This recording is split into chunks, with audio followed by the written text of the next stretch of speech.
दोस्तों नमस्कार। आज के हमारे इस वीडियो में मैं आपको बेलामिल यानी कि B complex with liver extract injection के बारे में कंप्लीट जानकारी देने वाला हूं कि बकरियों में हमें इसका इस्तेमाल कब करना चाहिए, कब नहीं करना चाहिए, क्यों करना चाहिए, क्या क्या इसके महत्व हैं और कितना बकरियों को लगाना चाहिए। ये सारी की सारी बातें आज के इस वीडियो में हम क्लियर करेंगे।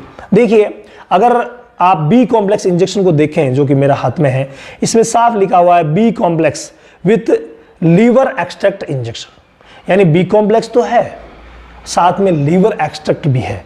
तो B complex with liver extract का सबसे अच्छा उदाहरण है और वो है बेलामिल इंजेक्शन। और बकरियों में इसका बहुत ज्यादा इस्तेमाल बकरी वाला खुद भी करवाते हैं और पशु चिकित्सक भी करते हैं। तो इसका सबसे ज्यादा इस्तेमाल कहां होता है, पहले तो हम इसके बारे में बात कर लेते हैं। अगर हम बात करें इसके इस्तेमाल की, तो सबसे प्रमुख जो इसका इस्तेमाल होता है वो होता है बकरियों में भूख बढ़ाने के लिए। जी हां, अगर कोई बकरी कम खा रही है, खाना पीना बिल्कुल कम कर दिया है या छोड़ दिया है, या फिर जो खाना खा रही है उसको सही तरीके से पचा नहीं पा रही है, जो ही खाते ही कभी आफरा आ जाता है, कभी दस्त हो जाती है, कभी कुछ, तो ऐसी अगर शिकायत हो रही है तो ऐसी शिकायत से बचने के लिए भी हम B complex with liver extract injection का इस्तेमाल अपने बकरियों पर करवाते हैं। भाई, भूख बढ़ाने के लिए तो ये शानदार है ही है। इसके अलावा अगर कोई भी बकरी कमजोर हो गई है, सुस्त रहती है, डल एकदम से निढाल सी पड़ी रहती है, एक्टिव कम है, तो उस स्थिति में भी इसका इस्तेमाल बहुत ही शानदार रहता है। यानी कि बकरी को एक्टिव करने में भी इसका इस्तेमाल बहुत अच्छा होता है। इसके अलावा अगर कोई भी बकरी बीमार हो जाती है तो बीमारी के समय जो उसको दूसरे इंजेक्शन लगते हैं, जिनमें प्रमुख इंजेक्शन है एंटीबायोटिक, जो कि किसी ना किसी इंफेक्शन को समाप्त करने के लिए पशु चिकित्सक लगाते हैं। तो उस एंटीबायोटिक इंजेक्शन के कई प्रकार के नेगेटिव इफेक्ट होते हैं। वो लिवर पर इफेक्ट डालता है, वो रुमिनल माइक्रोफ्लोरा पर इफेक्ट डालता है, वो विटामिन्स जो होते हैं शरीर में उनके संश्लेषण पर इफेक्ट डालता है।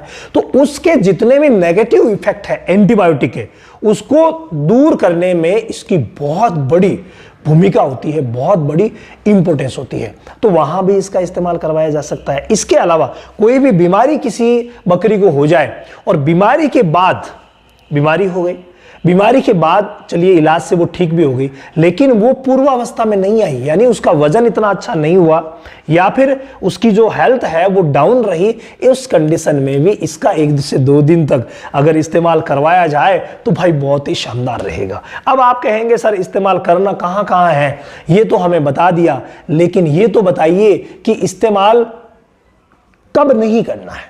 ठीक है, तो ये विशेष सुनिए। इसके लिए जरूरी है कि इसका जब भी हम इस्तेमाल करते हैं ना, उस समय जो तापमान होता है ना, टेम्परेचर, ये मैन है, इसको आप नोट कीजिए।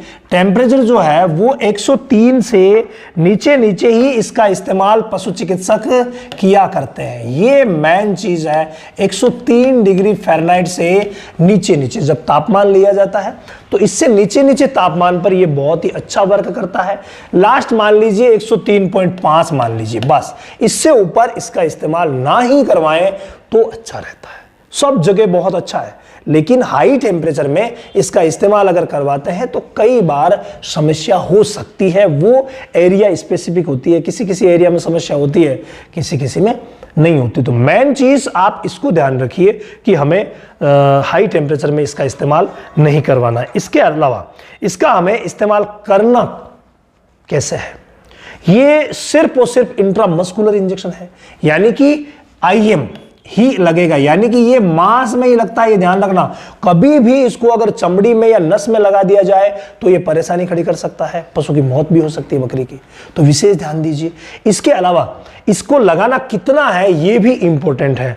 इसको लगाना है नॉर्मली 1 ml, यानी 1 ml नॉर्मली हम 15 से लेकर के और 25 kg बॉडी वेट पर लगाते हैं। अब आप कहोगे सर ये क्या माजरा है, तो ये ऐसा है कि नॉर्मली 1 ml आप 25 किलो वाली बकरी को भी लगा सकते हैं, तो 15 किलो वाली बकरी को भी लगा सकते हैं। इससे छोटी है तो कम कर दीजिए, इससे बड़ी है तो ज्यादा कर दीजिए। मान ली 30 किलो वाली है और टेम्परेचर है जो 103 से नीचे, तो आप उसको 2 ml भी लगा सकते हैं। 45 किलो वाली को आप 3 ml भी लगा सकते हैं, लगवा सकते हैं।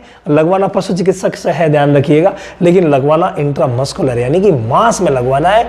ये बहुत ज़्यादा जरूरी है। और नेगेटिव बातें मैंने आपको सारी बताई दी है। इसके अलावा हम हमारे ऑनलाइन कोर्स में इन सभी चीज़ों को डिटेल से डिस्कस करते हैं। तो अगर आप चाहते हैं कि मैं बकरी पालन में कभी भी फेल होने नहीं होने वाला इतिहास रचूं और अपने आप को सुपर बनाऊं, तो आप बना सकते हैं। जो व्हाट्सएप नंबर दिए गए हैं, इन पर व्हाट्सएप करके आप हमारी ऑनलाइन ट्रेनिंग का हिस्सा बन सकते हैं, जो हर महीने की 1 तारीख से शुरू होती है। तो उसमें आप हिस्सा ले सकते हैं।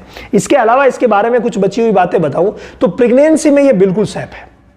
यानी जब भी कोई गाभिन बकरी को लगा रहे हैं तो बिल्कुल सेफ है, आप लगा सकते हैं, हर अवस्था में लगा सकते हैं। छोटे बच्चों में भी लगाया जा सकता है, लेकिन डोज का ध्यान रख के छोटे बच्चों में भी लगवा सकते हैं। इसके अलावा अगर हम बात करें इसको मिक्स करने की, तो भाई इसको किसी में मिक्स मत कीजिए।